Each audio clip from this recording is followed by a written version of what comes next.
ये है खूंटी अपडेट। जानिए खूंटी और आसपास के जिलों की अपराध से जुड़ी खबरें। नमस्कार। गांव से दूर गड्ढे में बनी झोपड़ी में अवैध रूप से चल रही डोडा पिसाई मशीन का भंडाफोड़, 2 सगे भाई गिरफ्तार। 72,45,000 रुपए मूल्य का डोडा और पिसाई मशीन जब्त।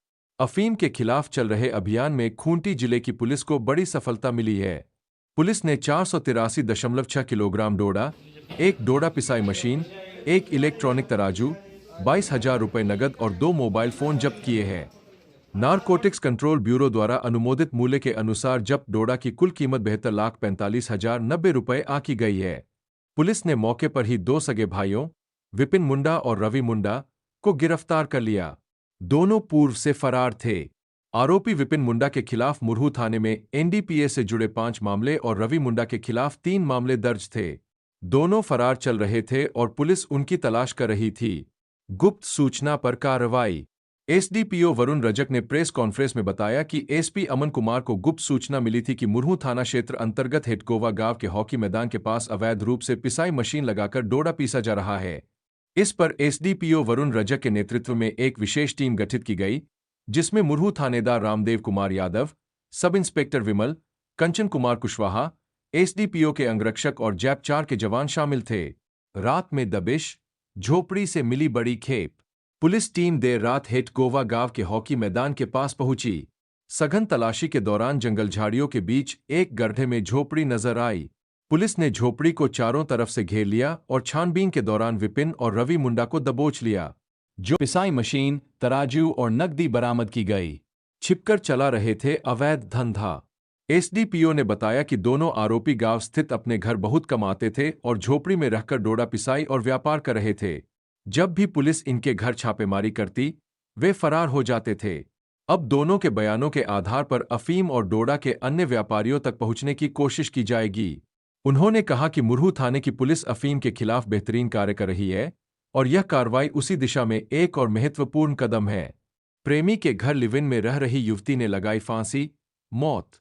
जिले के जरियागढ़ थाना क्षेत्र अंतर्गत निधिया गांव में मंगलवार को पूर्वाह्न लगभग 10 बजे 19 वर्षीय रेशमी कुमारी ने फांसी लगाकर आत्महत्या कर ली। रेशमी मूल रूप से सिमडेगा गिरजाटोली की रहने वाली थी और पिछले 6 महीनों से अपने प्रेमी 20 वर्षीय रविंद्र नायक के घर निधिया में लिव इन रिलेशनशिप में रह रही थी। पुलिस ने मृतका के शव को कब्जे में लेकर पोस्टमार्टम के बाद परिजनों को सौंप दिया। प्रेमी ने बताई घटना की जानकारी मृतका के प्रेमी रविंद्र नायक ने बताया कि मंगलवार को गांव में बिजली खराब हो गई थी। वह गांव के अन्य लोगों के साथ बिजली सुधारने के कार्य में लगा था। लगभग 11 बजे जब वह घर लौटा, तो पत्नी को सामने ना पाकर उसने सोचा कि वह अपने कमरे में आराम कर रही होगी। कुछ देर बाद जब उसने दरवाजा खटखटाया और कोई प्रतिक्रिया नहीं मिली, तो वेंटिलेटर से झांक कर देखा। अंदर का दृश्य देखकर वह सन्न रह गया। रेशमी फांसी के फंदे से लटक रही थी। रविंद्र ने तुरंत घटना की जानकारी परिवार और ग्रामीणों को दी। इसके बाद पुलिस और रेशमी के मायके वालों को सूचना दी गई। जब पुलिस ने रविंद्र से आत्महत्या के संभावित कारणों के बारे में पूछा, तो उसने अनभिज्ञता जताई। फिलहाल पुलिस पूरे मामले की जांच कर रही है। पश्चिमी सिंहभूम जिले के सारंडा और कोल्हान इलाके में भाकपा माओवादियों के खिलाफ पुलिस और सुरक्षा बलों द्वारा चलाए जा रहे अभियान में 19 मार्च को पुलिस को बड़ी सफलता मिली। पुलिस ने जराईकेला थाना क्षेत्र अंतर्गत वनग्राम राधापोड़ा के आसपास के जंगली और पहाड़ी इलाके से 20 किलो का आईईडी बरामद कर उसे बम निरोधक दस्ते की सहायता से नष्ट कर दिया। साथ ही माओवादियों द्वारा बनाए गए पत्थर के 5 मोर्चों को भी ध्वस्त कर दिया गया। पुलिस ने मौके से एक बैटरी, दैनिक उपयोग की वस्तुएं और बड़ी मात्रा में गोला बारूद भी बरामद किया। 4 मार्च से भाकपा माओवादियों के खिलाफ पुलिस और सुरक्षा बलों का संयुक्त अभियान जारी है। इसमें Chaibasa police, Jharkhand Jaguar, cobra की 209 और 203 बटालियन तथा सीआरपीएफ की 26, 60, 134, 174, 193 और 197 बटालियन शामिल है। 18 मार्च को इसी अभियान के दौरान पुलिस और सुरक्षा बलों की मुठभेड़ माओवादियों से हुई थी, जिसमें सीआरपीएफ के सब इंस्पेक्टर सुबोध कुमार घायल हो गए थे। मुठभेड़ के बाद नक्सली भारी पड़ती पुलिस फोर्स को देखकर भाग खड़े हुए, लेकिन पुलिस ने तुरंत इलाके में सर्च अभियान तेज कर दिया। इसी दौरान 19 मार्च को अपराह्न लगभग 2:45 बजे पुलिस को आईईडी, मोर्चे, बैटरी और अन्य संदिग्ध सामान मिले। माओवादियों की गतिविधियों पर नजर। सूत्रों के मुताबिक 3 मार्च को ही पुलिस को सूचना मिली थी कि भाकपा माओवादी के शीर्ष नेता मिसिर बेसरा, अनमोल, मोचू, अनल, असीम मंडल, अजय महतो, सागेन अंग्रिया, अश्विन, पिंटू लोहरा, चंदन लोहरा, अमित हांसदा उर्फ अपटन, जयकांत और रापा मुंडा अपने दस्ता सदस्यों के साथ सारंडा व कोल्हान क्षेत्र में विध्वंसक गतिविधियों को अंजाम देने के लिए सक्रिय हैं।